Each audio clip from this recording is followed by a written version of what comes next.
একসময়ের কর্মব্যস্ত হাস্কিং মিলগুলোতে এখন জীর্ণদশা। ইরি আমন আর নানা জাতের ধানের মৌসুমে শ্রমিকদের কর্মযজ্ঞে সরগরম চাতালগুলো এখন শুধুই শুনশান নীরব। বছরের পর বছর ধান ভাঙানোর কাজ না হয় অলস পড়ে থাকা মিলের বয়লারে জমেছে ময়লা। ব্যবসায়ীরা বলছেন সরকারি গুদামে ধান চালের দাম বাজারের চেয়ে কম হওয়া, অটো রাইস মিলের সঙ্গে প্রতিযোগিতায় টিকতে না পারা ও চড়া সুদে ব্যাংক ঋণসহ নানা কারণে এখন বন্ধ চালকলগুলো। আবারও হাস্কিং মিলে সুদিন ফেরাতে সরকারের শক্ত পদক্ষেপ গ্রহণের দাবি ব্যবসায়ীদের। যে দামে ধান কেনায় ধান কিনে এসে চাউল বিক্রি করা যাচ্ছে না, আর সরকার যে রেট দিচ্ছে ধানের সাথে মিল নাই, তো ধানের দাম বেশি। আমরা ব্যাংক ঋণের কারণে সুদ কিংবা ইন্টারেস্ট যেটাই বলেন এটা অতিরিক্ত বেশি মাত্রায় হওয়ার কারণে আমরা আর পোষাতে পারতেছি না, লসের দিকে ধাবিত হচ্ছি।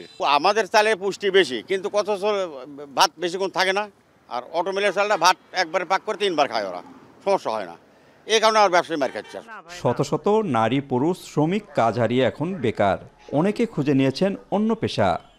ধানের দাম বেশি, চাউলের দাম বেশি, সেই দেখে চলে না। এখন আমাদের লেবার পার্টের দাম বেশি হয় না। এখন এখানে মেল চলতো প্রায় 200-র মতো, বুঝছেন, তো এখন আর চলে না, এখন আমরা সবাই বসে আছি। হাস্কিং কলগুলো বন্ধ হয়ে যাওয়ার কারণ হিসেবে অটো রাইস মিলারদের বিরুদ্ধে ষড়যন্ত্রের ইঙ্গিত দিচ্ছেন চালকল মালিক সমিতির নেতারা।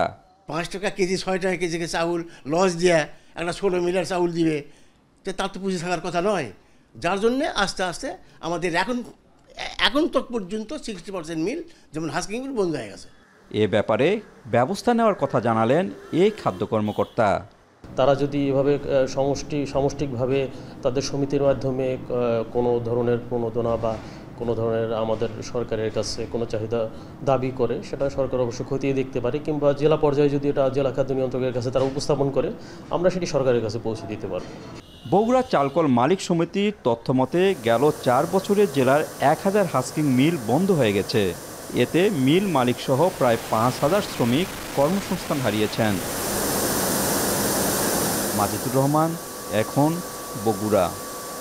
250-টিরও বেশি ডিজাইন অপশন নিয়ে ওয়ালটন স্মার্ট ফ্রিজ, বোঝে আপনার প্রয়োজন।